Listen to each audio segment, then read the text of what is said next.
പിതാവിൻ്റെയും പുത്രൻ്റെയും പരിശുദ്ധാത്മാവിൻ്റെയും നാമത്തിൽ തനിക്ക് സ്തുതി.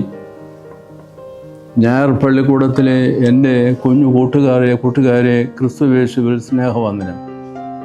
പ്രിയപ്പെട്ട കുഞ്ഞുങ്ങളെ, ഇന്ന് 2026 ഏപ്രിൽ മാസം 5-ാം തീയതി നമ്മുടെ കർത്താവായ യേശു ക്രിസ്തുവിൻ്റെ ഉയർത്തെഴുന്നേൽപ്പിൻ്റെ പെരുന്നാൾ, ഉയർപ്പ് പെരുന്നാൾ, ഖെംത ഞായറാഴ്ച. ഈ ദിവസം നമുക്ക് 1-2-3 കാര്യങ്ങൾ നമ്മളുടെ ജീവിതത്തെ സംബന്ധിച്ച് തന്നെ ചിന്തിക്കാനുണ്ട്. യേശു ക്രിസ്തുവിൻ്റെ പുനരുദ്ധാനത്തിൻ്റെ വെളിച്ചത്തിൽ നമ്മളുടെ ശരീരത്തിൻ്റെ ഭാഗധേയം എന്താ, നമ്മളുടെ ഉള്ളിലെ ആത്മാവിൻ്റെ ഇനിയുമുള്ള അവസ്ഥ എന്താണ്, ഈ ലോക ജീവിതം വിട്ടുകഴിഞ്ഞ് ഇത് നമ്മൾ യഥാർത്ഥത്തിൽ ചിന്തിക്കേണ്ടതാണ്. നമ്മളുടെ ജീവിതത്തെ സംബന്ധിച്ചുള്ള ദർശനം അത് ഈ ലോകത്തിൽ മാത്രമുള്ളതാണോ, അതോ ഈ ലോകത്തിൽ നമ്മളുടെ ജീവിതം കഴിഞ്ഞ് പിന്നെന്താണ് സംഭവിക്കുക? അതിന് ശരി ഉത്തരം യേശു ക്രിസ്തുവിലേക്ക് നോക്കണം. യേശു ക്രിസ്തുവിൻ്റെ പുനരുദ്ധാനത്തിലേക്ക് നോക്കണം. പുനരുദ്ധാനം ചെയ്ത ക്രിസ്തുവിലേക്ക് നാം നോക്കണം. ഒന്നാമത്തെ പാഠം, മരണം ഒരു അവസാനമല്ല. ഈ ജീവിതം കഴിഞ്ഞിട്ട്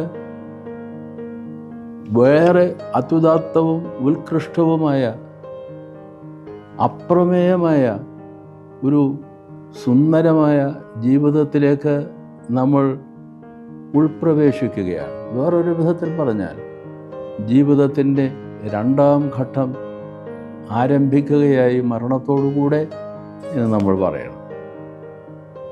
അപ്പോൾ അങ്ങനെയെങ്കിൽ മരണം ഒരു അവസാനമല്ലെന്നും മരണം വഴിയായി നമ്മൾ ജീവിതത്തിൻ്റെ ഏറെ ശ്രേഷ്ഠമായ ഒരവസ്ഥയിലേക്ക് ഉൾപ്രവേശിക്കുകയാണെന്നും യേശു ക്രിസ്തുവിൻ്റെ പുനരുദ്ധാന ദിവസം നമുക്ക് പ്രത്യേകം പഠിക്കുവാനുണ്ട്. രണ്ടാമത്, മരണം സംഭവിക്കുന്ന സന്ദർഭത്തിൽ ശരീരത്തിൽ നിന്ന് ആത്മാവ് വേർപെടും. ആ ആത്മാവ് ദൈവസന്നിധിയിലേക്ക് പോവുകയായി. ദൈവസന്നിധിയിൽ ആത്മാവ് നിൽക്കുകയായി. നമ്മുടെ കർത്താവായ യേശു ക്രിസ്തുവിൻ്റെ 2-ാമത്തെ വരവ് വരെ. ഇത് നമ്മൾ പ്രത്യേകം മനസ്സിൽ ഗ്രഹിക്കേണ്ടതാണ്. 2-ാമത്തെ കാര്യം, മരണത്തോടുകൂടെ ശരീരത്തിൽ നിന്ന് വേർപെടുന്ന ആത്മാവ് ദൈവസന്നിധിയിലേക്ക് പോകും.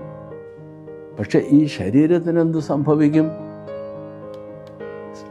തീർച്ചയായും ശരീരം ശവക്കല്ലറയിൽ വെക്കും. ഈ ശരീരം മണ്ണോട് അലിഞ്ഞു ചേരും. അത്രയേ ഉള്ളൂ ശരീരത്തെ സംബന്ധിച്ച് പറയാൻ. യേശു ക്രിസ്തുവിൻ്റെ ക്രൂശിലേക്ക് നോക്കി, യേശു ക്രിസ്തുവിൻ്റെ പുനരുദ്ധാനത്തേക്ക് നോക്കി നമുക്ക് മരണം സംബന്ധിച്ച് മരണ സന്ദർഭം മുതൽ ശരീരത്തിന് എന്ത് സംഭവിക്കും? ഒരു കാര്യം നമുക്കറിയാം. കർത്താവ് ലാസറിൻ്റെ കല്ലറയിലേക്ക് ചെന്ന് ലാസറേ എന്ന് വിളിച്ചപ്പോൾ കല്ലറയിൽ നിക്ഷേപിക്കപ്പെട്ട് മണ്ണോട് ചേർന്ന ശരീരം പുനരുജ്ജീവിപ്പിക്കപ്പെട്ട ആത്മാവ് ആ ശരീരത്തോട് ചേർന്ന് അവൻ ജീവനുള്ളവനായി കല്ലറ പൊളിച്ച് പുറത്തു വന്നല്ലോ. യായിറോസിൻ്റെ മകൾ മരിച്ച സന്ദർഭത്തിൽ ആ ഭവനത്തിലേക്ക് ചെന്ന് ബാലേ എന്ന് വിളിച്ചപ്പോൾ ഉറക്കത്തിൽ നിന്നതുപോലെ ബാല എഴുന്നേറ്റ് വന്നു. അപ്പോസ്തല പ്രവൃത്തികൾ 9-ാം അധ്യായത്തിൽ യേശു ക്രിസ്തുവിൻ്റെ അതേ പാത പിന്തുടർന്നുകൊണ്ട് പത്രോസ് അപ്പോസ്തലൻ തബീഥ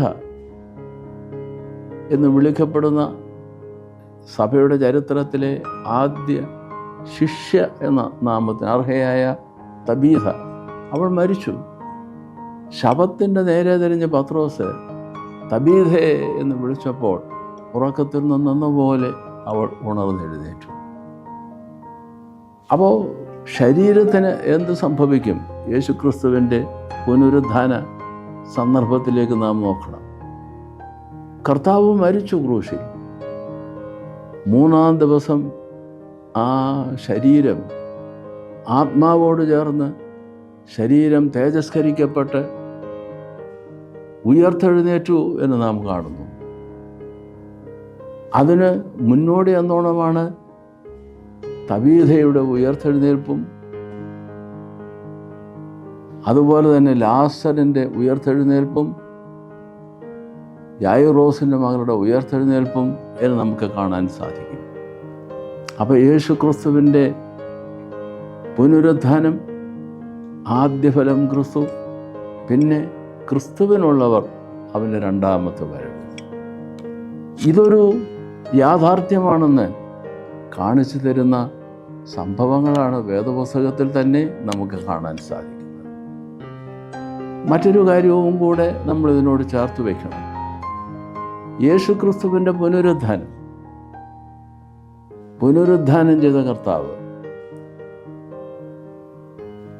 ഈ പുനരുദ്ധാനത്തിൻ്റെ പ്രസക്തി, യേശുക്രിസ്തുവിൻ്റെ പുനരുദ്ധാനത്തിലേക്ക് നമ്മൾ പോകുമ്പോൾ നമ്മളെ ഒരുക്കുന്നതിനായി പ്രത്യേകമായി നോമ്പ് ആരംഭിക്കുന്നതിന് മുമ്പ് എല്ലാ വൈദിക ശ്രേഷ്ഠരെയും ഓർക്കുന്ന ഞായർ, എല്ലാ വിശ്വാസികളായ പരേതരെയും ഓർക്കുന്ന ഞായർ, അതുപോലെ തന്നെ ലാസറിനെ ഉയർപ്പിക്കുന്ന ആ വലിയ സംഭവം ലാസറിൻ്റെ ശനിയാഴ്ച, ഓശാന പെരുന്നാളിൻ്റെ തൊട്ട് തലേ ദിവസം ശനിയാഴ്ച പ്രത്യേകമായി നമ്മൾ ഓർക്കുകയാണ്.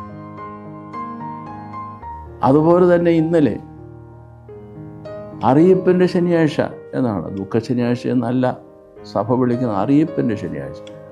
എന്താ സംഭവിച്ചത്? വെള്ളിയാഴ്ച, വലിയ വെള്ളിയാഴ്ച ക്രൂശിൽ മരിച്ച കർത്താവ് ആത്മാവിൽ തടവിലായിരുന്ന ആത്മാക്കളോട് സംസാരിക്കുന്നതായി പരിശുദ്ധനായ പത്രോസ് അപ്പോസ്തലൻ 1-ാം ലേഖനം 3-ാം അധ്യായം 19-ാം വാക്യത്തിലും അവരോട് സുവിശേഷം അറിയിച്ചതായി 4-ാം അധ്യായം 6-ാം വാക്യത്തിലും നമുക്ക് കാണാൻ സാധിക്കും. 1 പത്രോസ് 3:19, 4:6. യേശുക്രിസ്തുവിൻ്റെ പുനരുത്ഥാനത്തിലേക്ക് നമ്മൾ ഒരുങ്ങുമ്പോൾ ഈ ചിന്തകളെല്ലാം നമുക്ക് തന്നിട്ട് പറയുകയാണ്, യേശുക്രിസ്തു മരിച്ചു, ആ ആത്മാവ് കബറടക്കപ്പെട്ട ശരീരത്തോട് യോജിച്ച് തേജസ്കരിക്കപ്പെട്ട് പുനരുദ്ധാനം ചെയ്തു 3-ാം ദിവസം. അതുപോലെ നമുക്കും അങ്ങനെ ഒരു അനുഭവം ഉണ്ടാകും. അതിനെന്താ തെളിവ്? ആ തെളിവാണ് നമ്മൾ ലാസറിൻ്റെ ഉയർപ്പും യായിറോസിൻ്റെ മകളുടെ ഉയർപ്പും തബീഥയുടെ ഉയർപ്പും ഒരു മാതൃകയായി നമ്മൾ കാണുകയാണ്. ഇത് നമ്മൾ പ്രത്യേകമായി സവിശേഷമായി ആഘോഷമാക്കുകയാണ് നോമ്പ് തുടങ്ങുന്നതിന് തൊട്ടുമുമ്പുള്ള 2 ഞായറാഴ്ചകളിലും ഓശാന പെരുന്നാളിൻ്റെ തലേ ദിവസമായ ലാസറിനെ സ്മരിക്കുന്ന ദിവസവും അതുപോലെ തന്നെ അറിയിപ്പിൻ്റെ ശനിയാഴ്ച എന്ന് വിളിക്കുന്ന ഉയർപ്പ് പെരുന്നാളിൻ്റെ തലേ ശനിയാഴ്ച ദിവസവും കുർബാന അർപ്പിച്ചുകൊണ്ട് നമ്മൾ ഓർക്കുകയാണ്. ഇത് നമ്മൾ പ്രത്യേകം അനുസ്മരിക്കണം. ജീവിതത്തെ സംബന്ധിച്ചുള്ള ഒരു പുതിയ പ്രമാണം അല്ല, ശരിയായ പ്രമാണം നമുക്ക് യേശുക്രിസ്തുവിൻ്റെ പുനരുത്ഥാനത്തിലൂടെ നമുക്ക് ലഭിക്കും. യേശുക്രിസ്തു തന്നെ നമ്മളെ അത് പ്രത്യേകമായി പഠിപ്പിക്കുകയാണ്. ജീവിതത്തെ സംബന്ധിച്ച് ശരിയായൊരു ദർശനം പുനരുത്ഥാന പെരുന്നാളിലൂടെ നമുക്ക് ലഭിക്കേണ്ടതുണ്ട്. ഒരു പുതിയ ദർശനം അല്ല, സാക്ഷാത്തായ ദർശനം, ഒരു പുതിയ പ്രമാണം. നമ്മൾ അതുകൊണ്ടാണ് പറയുന്നത്, കർത്താവിൻ്റെ ഉയർപ്പിനെ സ്മരിക്കുന്ന ആ സന്ദർഭം, ആ ശുശ്രൂഷ, കുരിശെടുത്ത് ഉയർത്തിപ്പിടിച്ചുകൊണ്ട് നമ്മുടെ കർത്താവ് സത്യമായും ഉയർത്തെഴുന്നേറ്റു. അതിന് പ്രതിവാക്യമായ നാമം പറയുകയാണ്, അതെ, നമ്മുടെ കർത്താവ് പുനരുദ്ധാനം ചെയ്തു എന്ന് ഉറക്കെ പറയുകയാണ്. അതിൻ്റെ അർത്ഥം എന്താ?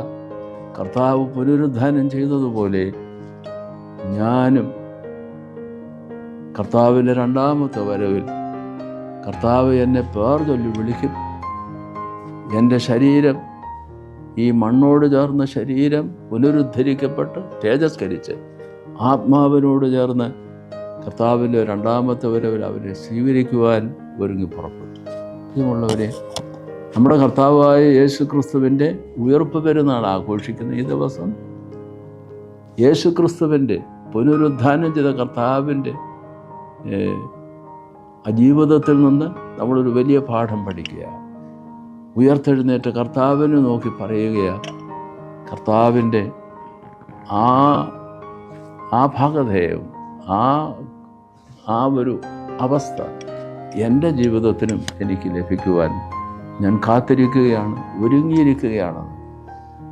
അത് കൊണ്ട് നമ്മളുടെ ജീവിതത്തെ യേശുക്രിസ്തുവിൻ്റെ ഉയർത്തെഴുന്നേൽപ്പ് പോലെ എനിക്കും ഒരു ഉയർത്തെഴുന്നേൽപ്പ് എൻ്റെ ജീവിതത്തിൽ ഉണ്ടാകും എന്ന് തിരിച്ചറിഞ്ഞുകൊണ്ട് അങ്ങനെ നമ്മളുടെ ജീവിതത്തിനൊരു പുതിയ ദർശനവും ഒരു പുതിയ പ്രമാണവും നമുക്ക് തന്നെ ബോധ്യപ്പെട്ട് അതിന് പ്രകാരം നമ്മളുടെ ജീവിതത്തെ ക്രമീകരിക്കാൻ നമുക്ക് സാധിക്കണം.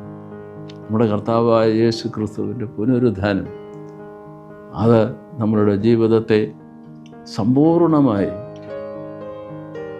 മാറ്റുകയാണ്. നമ്മളുടെ ഭാഗധേയം എന്താണ്? ആത്മാവ്, ശരീരം, ആത്യന്തികമായി ഇതിനെന്ത് സംഭവിക്കും? ഇതെല്ലാം പുനരുദ്ധാനം ചെയ്ത കർത്താവിൽ നിന്ന് അവനെ നോക്കി നമ്മൾ ഉൾക്കൊള്ളുന്നു, സ്വാംശീകരിക്കുന്നു. ദൈവം തമ്പുരാൻ നമ്മേവരെയും അനുഗ്രഹിക്കുന്നു.